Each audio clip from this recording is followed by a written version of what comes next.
Welcome to the Authority File. I'm Bill Mickey, your host and the editorial director at Choice. We're back with another series, and before we get started, I'm extremely excited to share that the Authority File is now an award-winning podcast. That's right, we were named Best B2B Podcast at the 2023 Publisher Podcast Awards. We'll link to it in the show notes for this episode, and you can also check it out at publisherpodcastawards.com. Many thanks to Media Voices, the producer of the event, for the recognition, and of course to the amazing team here at Choice. In this 4-part series, which is brought to you with support from Rittenhouse Book Distributors, I'm joined by Nicole Gallo, Executive Vice President at Rittenhouse, a privately held distributor of titles in the health sciences. We've examined quite a bit of DEI-related collection development topics on this podcast, and I'm glad to have Nicole on the program because we haven't yet heard a distributor's approach to DEI priorities. Distributors, of course, occupy a position between the publisher and the library customer, and Rittenhouse has taken a very proactive approach to shifting its collection management practices to ensure DEI remains at the forefront of the health sciences market. In this first episode, we're introduced to Nicole, the Rittenhouse business model, and how the company has come to define DEI's impact on the health sciences.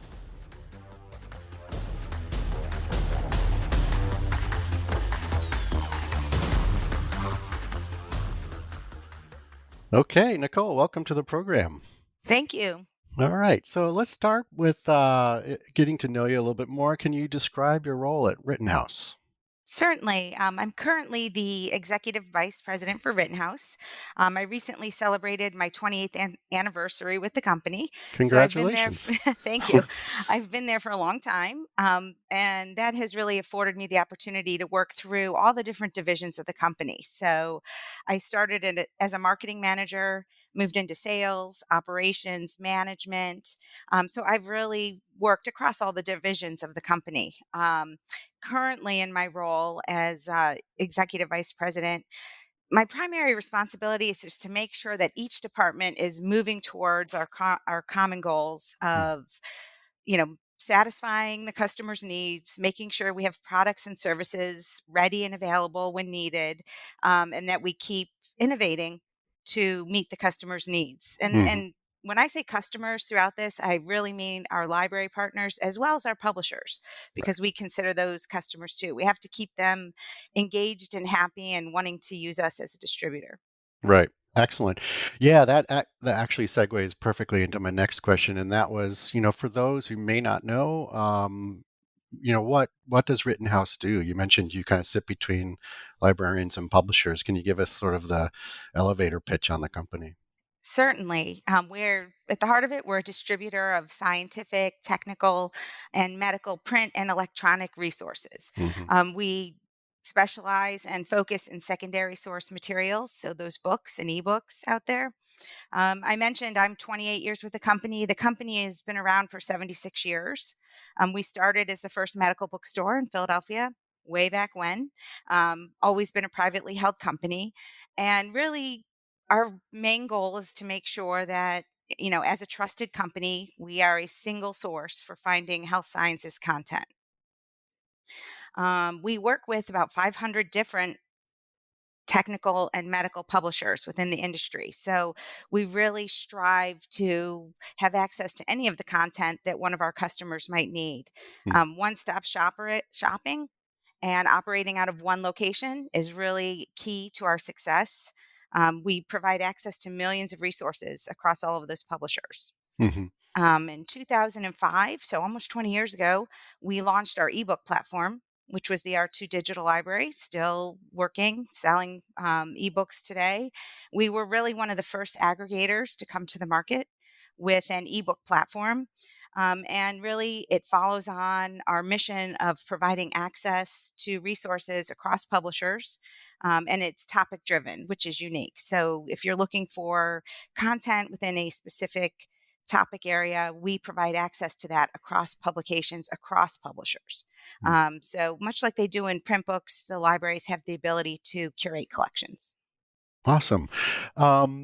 So obviously, we want to talk or take a deep dive into DEI practices and how that's sort of impacting both the library and publisher space. And it seems like you have a really nice perspective on both of those markets. And I'm wondering if you could sort of, speaking for Rittenhouse, how has the company come to define, DEI's impact on the health sciences publishing market? What are the priorities unique to DEI representation in the health sciences? Sure. It's really interesting because despite the rather recent focus and attention brought on DEI, we've witnessed this continual and gradual increase in a focus for publications in diversity, equity, and inclusion.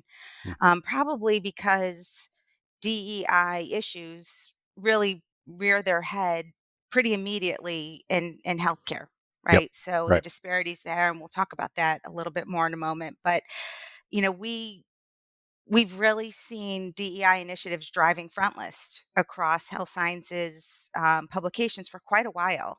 So while what happens socially often affects the attention given to important topics like DEI, we have seen it going on for a while. I mean, Mm. there's a committee on publication ethics called COPE. You're probably familiar with it, but they formed more than 25 years ago to Hmm. start addressing the needs of publishers, universities, authors, and giving them some direction on how to publish content that's ethical and embraces ethical practices. So it's interweaved in a lot of the health sciences publications, and it really has become part of the culture.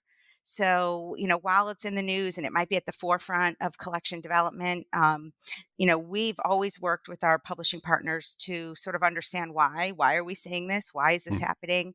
And understand their editorial focus. And then it helps us to kind of shape and create services around those trends. So for us, DEI has been, you know, a part of our collection management. It's just now the way that we make it available for collection management is changing. Mm.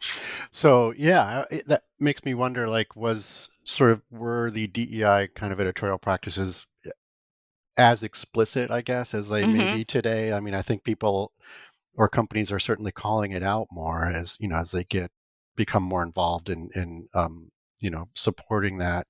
But I mean, what or Yes. was it just a little bit more organic, I guess, back in the day? I mean, it's been both. Mm. So it has, as attention is called to it, certainly the publishers have to pay more attention to it. Right. And we have to pay more attention to it because it's driving from the bottom up. So our customers are looking for specific content to address their needs locally. Mm. But it also has happened organically. So, and I think we have we'll talk about it in a little bit, but the way that publishers um, work editorially is driving this. Yeah. So, we see that happening. We hear about it, but it really, it has happened in both ways, organically and non-organically. And non-organically has really been forced by what's going on Yeah. and the fact that people are questioning it, and now there's guidelines that have to be followed. Hmm. Okay. Excellent. So let's talk. How is being a distributor uniquely positioned to influence collection development as it applies to DEI? Yeah, I mean, I think the most important aspect of that, Rittenhouse as a distributor, we can influence collection development because we provide access to content from all different types of publishers. So we work with the large commercial publishers, medium sized publishers, associations, scholarly publishers, Mm. and we strive to research and find other publishers that we might not be working with that might fit into the need for a collection in DEI.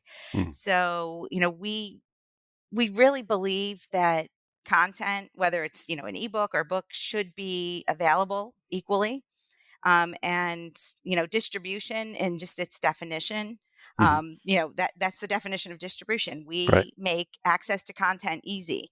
So one big thing about us is that we're trusted. We make sure it's vetted content, so that you're not doing a Google search and we're making any old content available. We make sure Right. that it's peer reviewed, vetted content, and really in spite of the reach or the size of the publisher.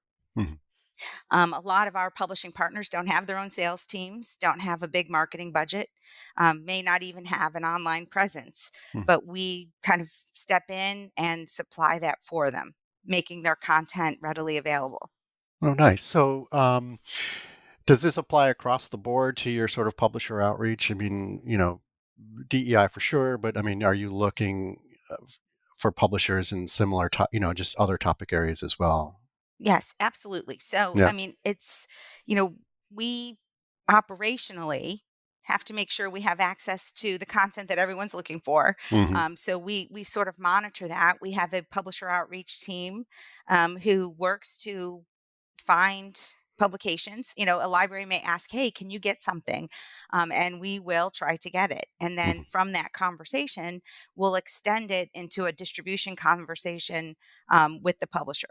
Hmm. So we really do try to treat all of our publishing partners the same way. We're the Switzerland of distribution. We Right. try to, no matter who you are, we want to work with you if you have vetted content. And specifically when it comes down to university presses, scholarly publishers, associations, they don't often publish for a revenue stream. They're Hmm. publishing for their members, and they're bringing out important content, and maybe it's just one publication, and sometimes it's not even a published book that can be purchased. So we work with them to figure out how we can disseminate that information, and sometimes it's digital and digital only, Hmm. because of the way that they've architected their information. But we enter into those conversations and really try to make sure that, if it's available, we have it.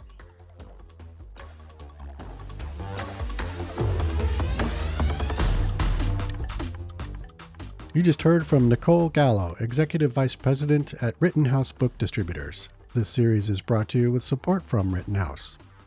Join us next week as we talk about the unique perspective the company has on the market and what it sees as opportunities and challenges for publishers and libraries as they incorporate DEI practices.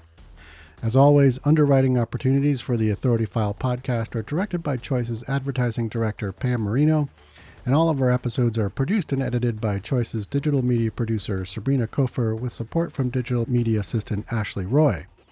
That's all for this week. Thanks for joining us.